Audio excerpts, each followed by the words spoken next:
One of the saddest moments in a relationship isn't when people are shouting at each other. It's when they've stopped talking altogether. Not because they are busy, not because they have nothing to say, but because somewhere along the line they stopped feeling safe enough to say it. Have you ever noticed that people don't suddenly become silent overnight? They stop sharing little by little. They stop bringing up concerns. They stop talking about their dreams. They stop talking about their disappointments. Until one day you are living with someone you love, but you no longer know what is happening in their hearts. Hi, I'm Dr. Jane and welcome to Talk Time with Dr. Jane, a space where we have honest conversations about relationships, emotional healing, faith, and personal growth. Today we are talking about why your partner may have stopped talking to you and what you can do to begin rebuilding emotional connection. Okay, so one of the biggest misconceptions in relationships is that people stop talking because they don't care. But that's not always true.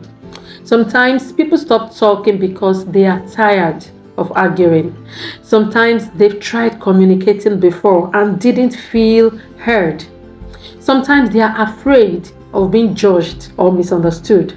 And sometimes they've simply become emotionally exhausted. People don't always stop talking because they've stopped loving you. Sometimes they've stopped believing they will be understood. Another reason your partner may have stopped talking is that they don't feel emotionally safe. Emotional safety is one of the most overlooked needs in relationships. You want to ask yourself, what happens when your partner tells you something difficult? Do you immediately become defensive? Do you interrupt them? Do you dismiss their feelings? Do you turn their vulnerability into an argument?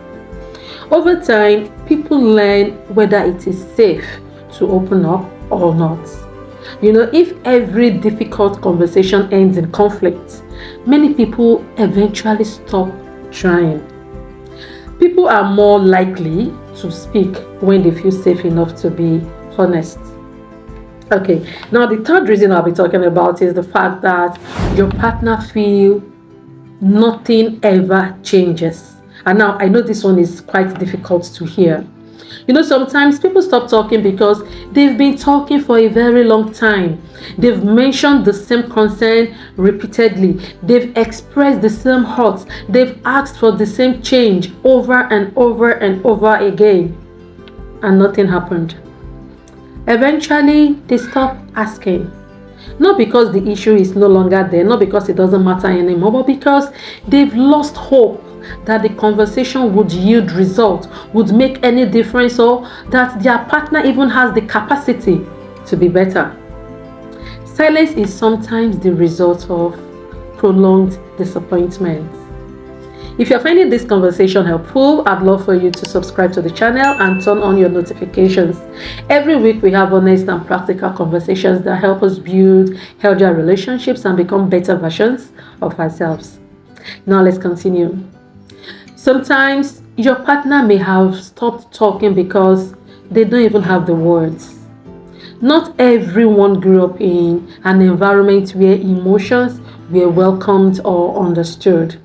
Some people genuinely don't know how to explain what they are feeling. Like they don't even have the words to describe their feelings. So when you ask what's wrong, they honestly don't know where to begin. They know something feels off. They know they are not happy. They just don't have the language for it yet, the actual words for it yet. So instead of pressuring them to talk immediately, sometimes the more loving response is patience. Give people room to understand their own emotions before asking them to explain them perfectly. And the last reason I'll be sharing is the fact that they may be protecting themselves. Silence can become a form of self-protection. After several criticism, rejection, or conflict, people naturally become more guarded. They begin to think, what's the point of bringing it up? It's going to end in another argument. They won't understand anyway, so they withdraw emotionally. not because they want the distance, but because they are trying to protect themselves from more hurts. So what can we do? Okay, if your partner has become more quiet over time, don't start by asking, why don't you ever talk to me? Maybe it's time to introspect. So you want to ask yourself, have I created an environment where it's safe for them to talk to me? Yes, you want to become more curious instead of becoming defensive. You want to listen without immediately trying to fix the problem. Validate their feelings even if you don't completely agree with them. Learn to ask better questions. So instead of just asking, what is wrong? You want to try asking, how have you been feeling lately?